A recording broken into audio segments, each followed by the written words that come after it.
Hello and welcome to my Physics 1 lab for lab report on oscillations.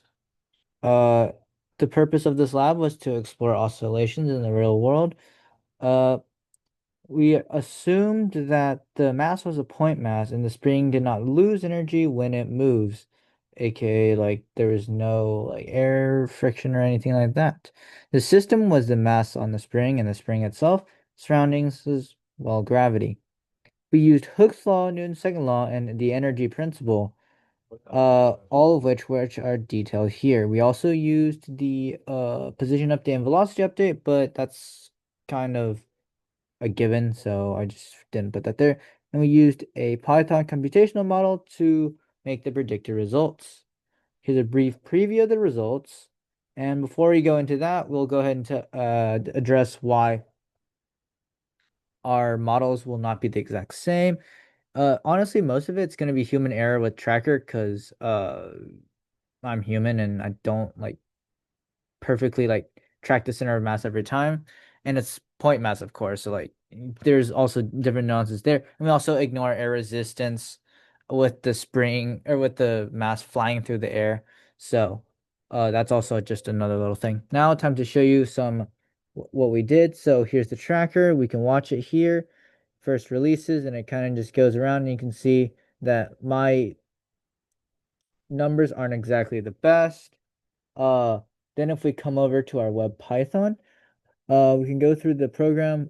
Basically we just have our visualization, we create the spring. This is all kind of dandy. This is the mass that we first set the mass and we set the position and the velocity. The initial velocity is 0 actually. And the spring kind of pulls it up to start its initial position is of course there. That we didn't have to edit. Um, and this is all the same. L naught was 0.13. L is balled up position minus springed up position. Of course, that's what L is. L hat is the direction, and we get that by norm L. And then the S is the distance between the stretch and rest, and that's of course how you do that. And all of these make sense. Uh, this is a standard F grav, mass times acceleration due to gravity. The spring is the K constant times the distance times the L hat, which gives us a vector.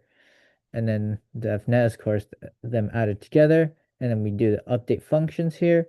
We update the L hat, and S's here. And the rest of these are also just a copy of the energy equations up here. Except for they're just here to um, detail how it's changed. If we run the program, we first have to choose our CSV file to plug in the data, and we get this really cool little thing.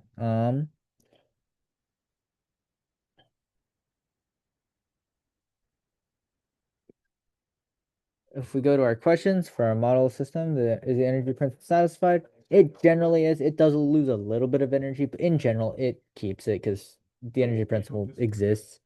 Uh, make two separate. Uh, I will say that as the period of oscillation, uh, probably around like 20 seconds ish or so, assuming each frame was like 10. So it's about there. Conclusion. Uh, basically, when you have a spring, I didn't realize this, but yeah, basically the spring, you can act kind of accurately depict it with a computational model.